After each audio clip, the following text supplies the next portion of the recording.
Welcome to Twitchell Brook Farm. We're rolling with the flow. Gonna do a little shooting and talk about when we have guests here at the range, what that looks like. Join me.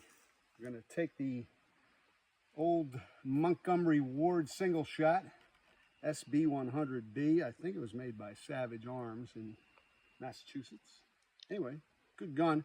A little quirky action here, getting the thing running, but it's pretty much right on target. I like it. Let's see if we can shoot. I'm going to go in tight here. So, single shot.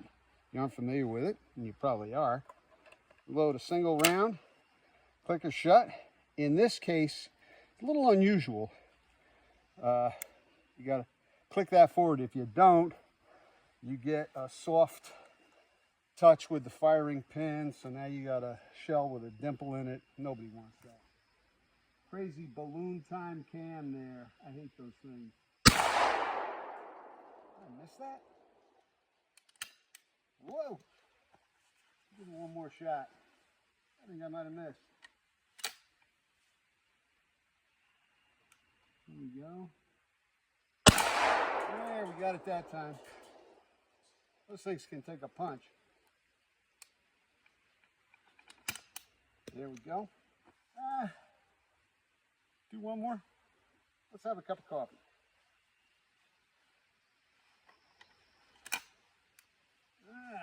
Coffee cans, coffee time, chock full of lead. Oh yeah. Hey. Now. Okay. So, well, should always leave the action open when we're not in use. So we do have guests at Twitchell Brook Farm here at the range from time to time. Sometimes people who haven't shot for years or first time evers. We have a real simple, rather than go through a long training thing or safety course, we just give them a simple acronym, ACTS, ACTS. You want to assume the gun is loaded. Always check, and after you've checked, check again. Assume it's loaded. C stands for control the muzzle. Always make sure it's going downrange, downhill, or straight up in the air. We can get away with a lot of sins here because the nearest person going that way, the other side of our berm, is 20 miles away on most days. There could be people a few miles away, but we're very fortunate that we don't have houses or anything for 20 miles back here. So that's C, control the muzzle. You want to point it up, point it down range. T, the trigger. We never carry a gun with our fingers inside the trigger guard. When you do, trust me, the trigger goes off. It's never a good thing. A lot of times people will say, oh, the gun went off by itself. I guarantee you, in most cases, their hand was inside the trigger guard. So you can keep your hand forward, do that, or if you're really cool, you do that. I personally just carry it like this or some, depending on the gun, what it's shaped like. That's T. What's left? S. See the target. See whatever you're going to shoot at, because anything that's there is going to die. So X. Assume it's loaded. Control the muzzle. Hands out of the trigger. Fingers out of the trigger. See what you're going to shoot. The other thing we stress here for first timers is eyes and ears. I wear glasses, earplugs, but we always provide these things. I get these off Amazon, eBay, and buy them in bulk. That way we always have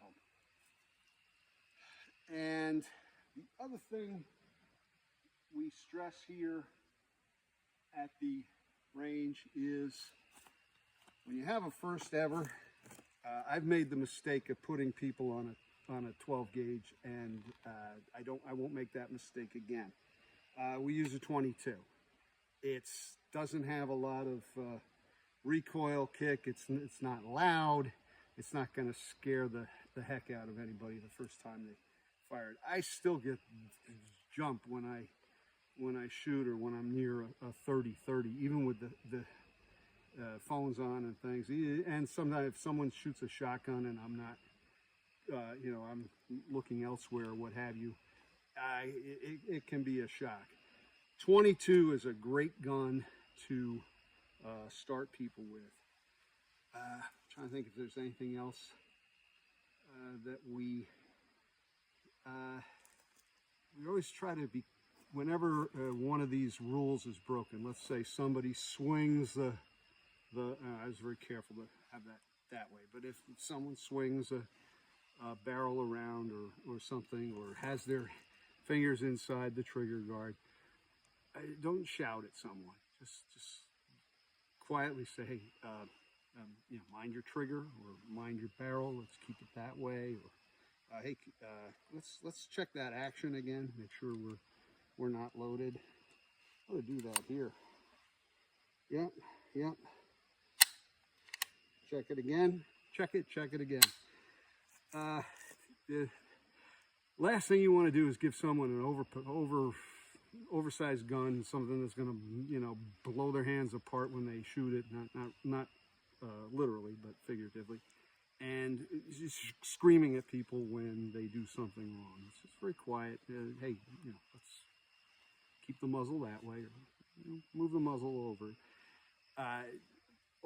Most people who are in the shooting hobby, enthusiasts, have made a mistake at some time or another. Sometimes we catch ourselves. Sometimes we're told. And if you're at a range, getting shouted at is going to turn you off pretty quickly. So keep that in mind if you're trying to work with a newbie in a simple axe. Assume it's loaded, control the muzzle, trigger, see what you're shooting at. Time for a beer?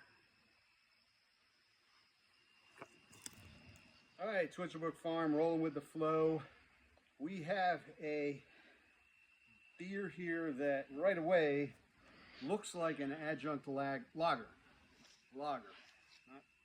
you guys cutting the trees, but L-A-G-E-R. I think that's what it is. I'm going to taste it and see. Could be anything.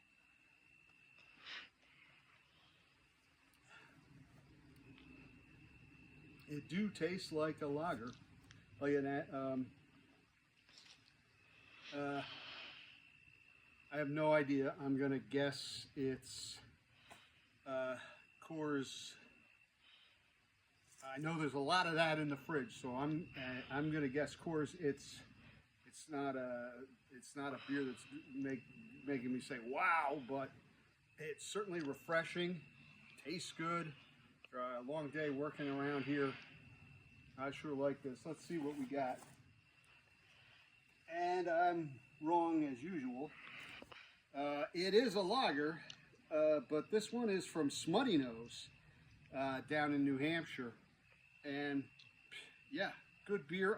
Like I said, it's not spectacular, but it certainly tastes good, and I'll drink more of it. So, cheers. All right. So, you may have noticed that I missed a shot out there. I don't think I missed. What happened, it's when I was aiming at the balloon time can, and I have put so many holes in the balloon time can.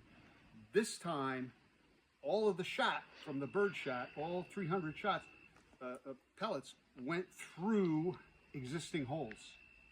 And that's why it looked like I missed, but it was just an incredible shot. Cheers.